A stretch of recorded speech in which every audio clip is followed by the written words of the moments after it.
Halo semuanya, perkenalkan nama saya Nisuti Diva Damayanti dengan NIM 220856149.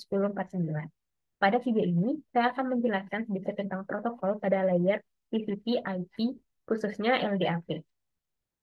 Sebelum menuju ke LDAP, saya ingin menjelaskan sedikit tentang TCP/IP.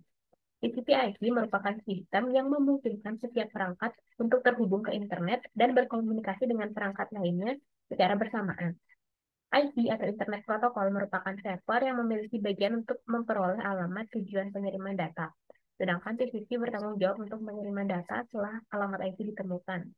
Jika dianalogikan, IP dan TCP itu seperti penjual dengan uh, kurir. Jadi IP merupakan penjual yang bertugas untuk mendapatkan alamat dari pembeli dan kurir bertanggung jawab untuk mengirimkan paket atau barang tersebut ke alamat yang ditentukan atau yang ditemukan oleh penjual. Selanjutnya, TCP memiliki 4 layer, yaitu application, transport, network, dan network interface yang membantu mengorganisasi dan memahami bagaimana data dan informasi bergerak melalui jaringan. Selanjutnya, di sini saya akan menjelaskan tentang LDAP yang merupakan protokol dari layer aplikasi.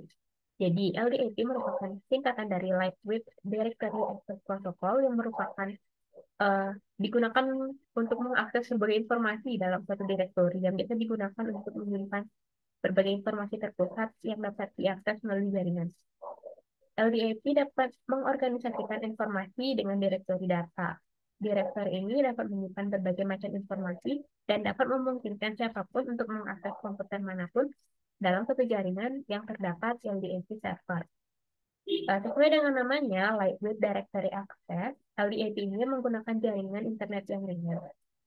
Dan sistem yang menggunakan LDAP akan lebih terintegrasi dalam pencarian data dan informasi.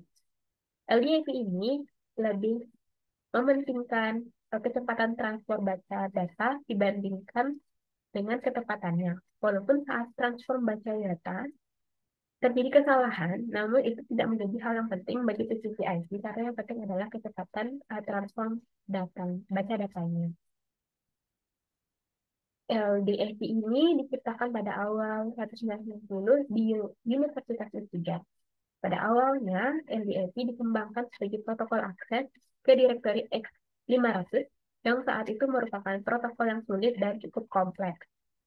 LDAP mulai berkembang dan dimulai dari versi 1 dan secara terus-menerus ditingkatkan sehingga saat ini um, LDAP ini digunakan adalah versi ketiga. Protokol ini disempurnakan dan dikenal secara luas sebagai protokol standar akses direktori. Saat ini terdapat uh, LDAP yang sangat dikenal oleh masyarakat, yaitu OpenLDAP yang merupakan proyek open source yang menggunakan LDAP. Selanjutnya, terdapat database dalam suatu directory service yang bersifat hierarki. Jadi di sini terdapat sebuah pohon yang terdapat dua negara yaitu Great Britain dan US. Dari negara ini disimbolkan oleh huruf C atau country, yang dimana uh, negara US ini memiliki cabang yaitu state, yang dilambangkan dengan ST, State California. State California memiliki cabang lagi untuk cabang organization-nya yang dilambangkan oleh huruf T.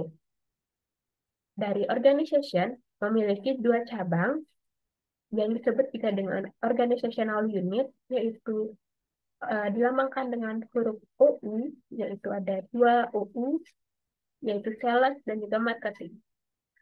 Pada bagian organizational unit sales terdapat person atau orang yang bisa dikatakan orang yang bekerja di bawah organizational unit sales, yaitu dengan nama Barbara Jensen. Nah, pada sebagian kasus ada satu orang yang bekerja pada dua unit. Kejadian seperti itu, dia memiliki dua nilai.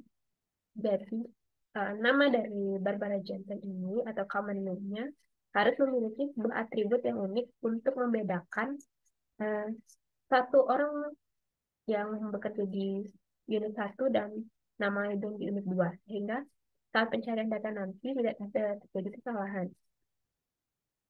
Selanjutnya, atribut LDAP. Atribut yang terdapat tiga atribut yang sering dikatakan sebagai tulang punggung atribut untuk LDAP. Yang pertama adalah tema. Tema merupakan perangkat aturan yang menggambarkan jenis data yang akan disimpan, dan skema juga membantu dalam menjaga kualitas dan konsistensi data sehingga mengurangi duplikasi data. Selanjutnya adalah kelas objek. Kelas objek merupakan kumpulan entry yang memberikan informasi tentang jenis kelompok dan memerlukan atribut, yang bisa terdiri dari nama atribut, tipe atribut, dan sintaksis atribut yang semuanya terkandung dalam data yang valid dari nama atribut seperti mail. Lalu, kelas objek tersebut bersifat atau berbentuk hierarki. Dan kelas objek itu sifat uh, atributnya turunan dari atribut induk. Misalkan atribut init organization company uh, diturunkan dari induk organization company. Selanjutnya atribut. Atribut merupakan struktur terkecil dari sebuah skema dan merupakan anggota kelas objek. Nah, seperti yang sudah dijelaskan tadi, jika atribut dapat bernilai 2, jika atribut bernilai 2, maka diperlukan suatu atribut atau penamaan yang memiliki keunikan sehingga memudahkan dalam proses pencarian.